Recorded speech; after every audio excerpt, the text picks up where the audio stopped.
প্রিয় দর্শক, আমার চ্যানেলের অধিকাংশ ভিউয়ার্সই কিন্তু 12 থেকে 13,000 টাকার প্রাইস রেঞ্জের মোবাইল ফোনগুলো কিন্তু অনেক বেশি পছন্দ করে থাকে। তো আজকের এই ভিডিওতে আমরা এই বাজেটেই Oppo A16 এই মোবাইল ফোনটি রিভিউ করে দেখাবো। এই ফোনটি কিন্তু একটি বাজেট ফোন, মোটামুটি 12 থেকে 13,000 টাকার মধ্যে এই প্রাইস রাখা হয়েছে। তো এই প্রাইস রেঞ্জে এই মোবাইল ফোনটি কেমন হবে, ফোনটি কাদের জন্য নেওয়া ঠিক হবে, অ্যান্ড এই ফোনটি আসলেই ভ্যালু ফর মানি প্রোভাইড করছে কিনা, এবং এই ফোনটির সমস্ত যাবতীয় খুঁটিনাটি সমস্ত কিছু, ফোনটি কেমন হবে, ভালো হবে নাকি খারাপ হবে, ভালো দিক খারাপ দিক সমস্ত ডিটেলস শেয়ার করব আজকের এই ভিডিওতে। সো অবশ্যই ভিডিওটি না টেনে সম্পূর্ণ দেখবেন, আর এই চ্যানেলে নতুন দর্শক হয়ে থাকলে চ্যানেলটি সাবস্ক্রাইব করে রাখবেন এবং পাশে বেল আইকনটি মাস্ট প্রেস করে দেবেন এর পরবর্তী ভিডিওর আপডেট সবার আগে পাওয়ার জন্য।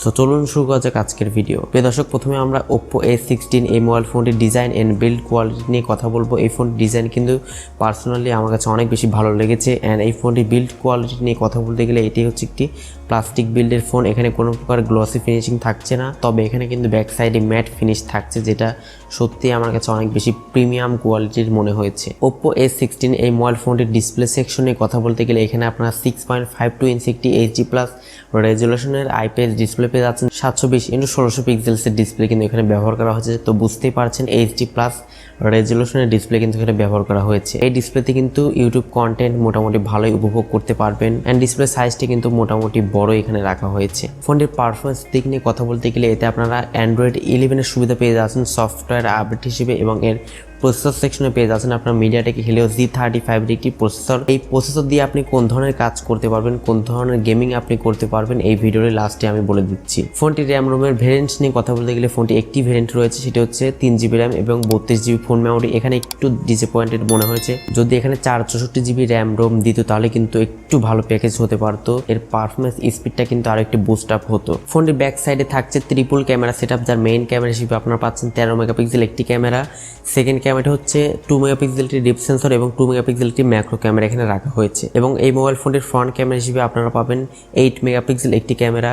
ফোনটির সামনে পেছনে উভয় ক্যামেরা দিয়ে আপনারা 1080 পিক্সেলে 30 fps এ ভিডিও শ্যুট করতে পারবেন। তো এই সমস্ত ফোনে আসলে ব্যাক সাইডে ম্যাক্রো ক্যামেরা, ডিপ সেন্সর এগুলো না দিয়ে যদি একটি আলট্রা ওয়াইড ক্যামেরা দেওয়া যায় তাহলে কিন্তু আরও একটি ভালো প্যাকেজ হতে পারে ক্যামেরার দিক দিয়ে। এছাড়া মোবাইল ফোনটিতে লাউড স্পিকার এবং 3.5mm হেডফোন জ্যাকের সুবিধা তো থাকছেই, এবং এই ফোনটির সিকিউরিটি হিসেবে আপনারা সাইড মাউন্টেড ফিঙ্গারপ্রিন্ট সেন্সর পেয়ে যাচ্ছেন। অ্যাট লাস্ট ফোনটির ব্যাটারি সেকশনে কথা বলতে গেলে এখানে আপনারা 5000 mAh একটি ম্যাসিভ ব্যাটারি পেয়ে যাচ্ছেন।